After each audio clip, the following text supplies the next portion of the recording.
untuk Allah uji mereka. Kan? Siapakah di kalangan mereka yang melaksanakan tanggungjawab dan amanah di sisi Allah SWT dengan sebaik-baiknya? Kan? Ya? Tetapi oleh kerana ada kalanya kita terlupa bahawa kita ini sebagai khalifah Allah, maka kita tidak memikirkan bahawa perlunya di sana untuk kita kembalikan kehidupan kita ke Islam. Ya?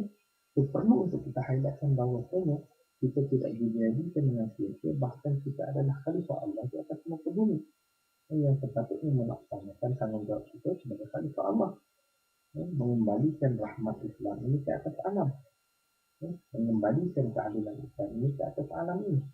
Ya? Dan yang keempat, kita juga ada kalanya terlupa bahawa kita merupakan penerus risalah Islam yang menyampaikan ajaran Islam kepada seluruh umat manusia. Ya, kita adalah penerus risalah Islam. Ya. So, bila mana Allah Subhanahu Wa Taala nak beri kemuliaan kepada kita, Allah nyatakan, "Tu'ti mulkan man tasha."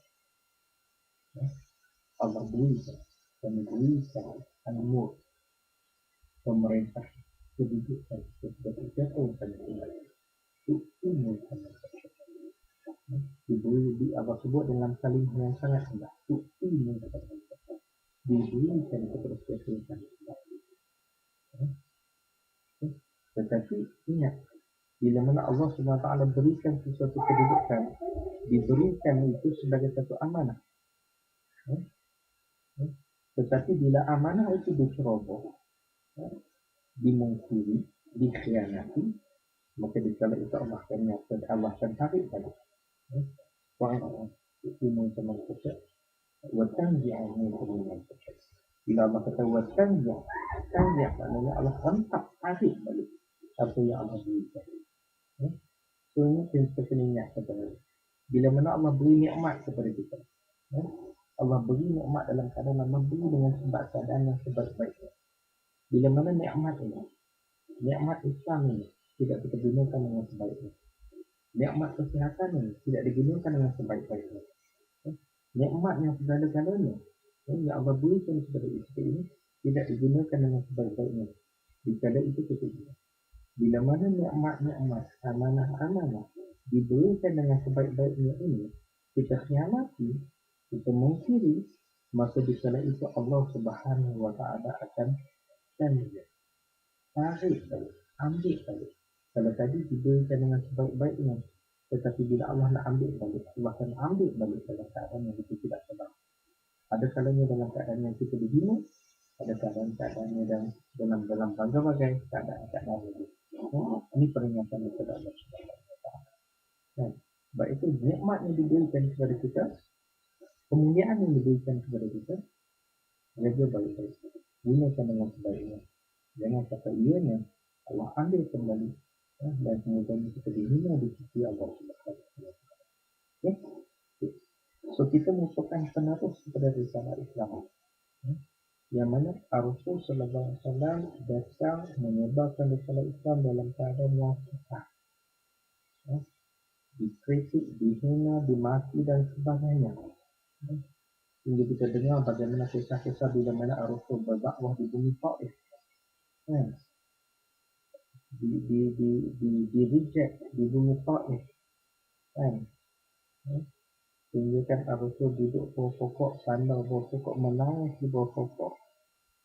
Di kala itu Rasul mengadu kepada Allah Subhanahu Wa Taala, Allahumma inni ashku ilaik. Ya Allah, aku mengadu kepada-Mu. Nabi merintih kepada Allah, mengadu kepada Allah. Tetapi Nabi tidak pernah berputus asa di dalam meneruskan risalah Islam ini. Walaupun orang tak suka, walaupun orang berpaling, mati dan sebagainya, tetapi Nabi tidak pernah berputus asa. Bahkan Nabi kata, sekiranya apa yang manusia lakukan kepada aku, rejection yang berlaku ini, fa in lam takun alayya ghadabun fala ubali. Dan sekiranya apa yang berlaku ini bukanlah disebabkan kerana kemurkaan-Mu ya Allah ke atas aku, maka tak kisah. Salahlah kerana apa yang orang buat kat kita tu bukan kerana Allah murka kepada kita, maka dia akan.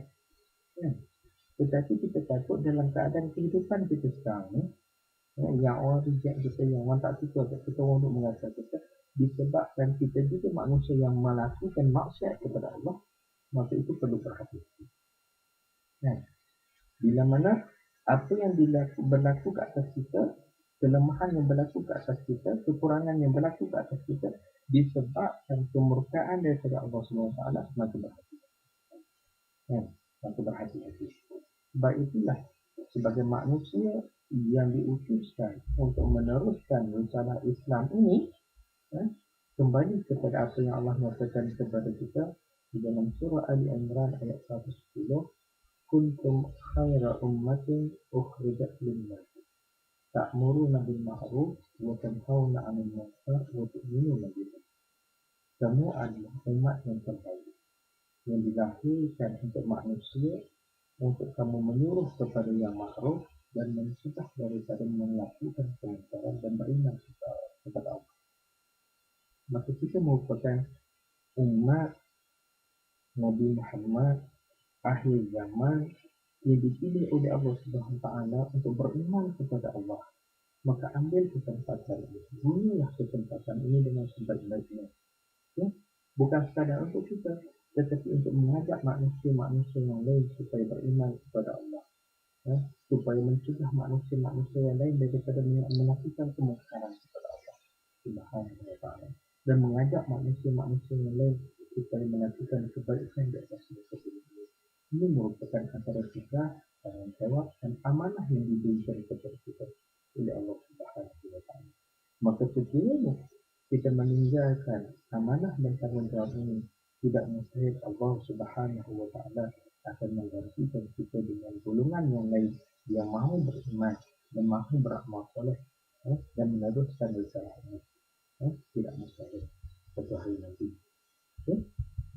Tapi yang demikian itu, kita lihat ini merupakan peringatan-peringatan bagi kita, peringatan-peringatan bagi kita bahawasanya disebabkan oleh karena banyak perkara-perkara yang merupakan perbincangan, salah faham, menyebabkan berlaku penyelewengan dalam orientasi kehidupan kita pada hari ini, sehingga kita tidak lagi merasa ujah dan kemuliaan kita dengan Allah Subhanahu Wa Taala dengan Islam itu.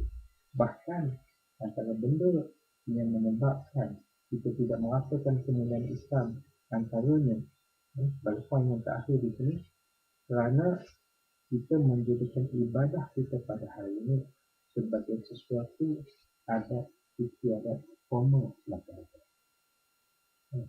Ibadat tidak lagi sebagai ubudiyah, pertuntukan pengabdian diri kepada Allah, tetapi ibadat dijadikan sebagai adat istiadat formal dalam kehidupan kita pada hari ini. Kita semayang pun kerana Allah Alam, sebagai ritual biasa, sebagai rutin biasa. Sebab semayang, sebab zakat, fenomena umrah haji ini dah jadi macam sesuatu yang Allah Alam, umrah sebagai pelancongan dan sebagainya, untuk show off dan sebagainya, wallahu a'lam. Bahkan lebih dasar ini di dalam Quran, masjid dan sebagainya, itu merupakan hanya hiasan semata-mata, dan tidak lebih daripada itu. Peranan-peranan yang sepatutnya diberikan kepada Quran sebenarnya tidak dilakukan, tetapi hanya kepada hiasan semata-mata. Sebab itu kita takut bagaimana yang apa nama ketika Nabi Zaifah ditanya, Zaifah al-Yaman, sahabat Nabi, bila ditanya kepada dia apakah itu nifaq, apakah itu munafik, aku bisa Zaifah menjawab, kamu berbicara tentang Islam tetapi kamu tidak mengamalkan ajaran. Kamu berbicara tentang Islam tetapi kamu tidak mengamalkan ajaran. So kita takut apa yang berlaku ini merupakan hanya retorik semata-mata. Retorik semata-mata. Sehingga kan kita takut juga perkara ini berlaku di kalangan ilmuwan-ilmuwan ataupun orang yang bercakap tentang Islam. Kita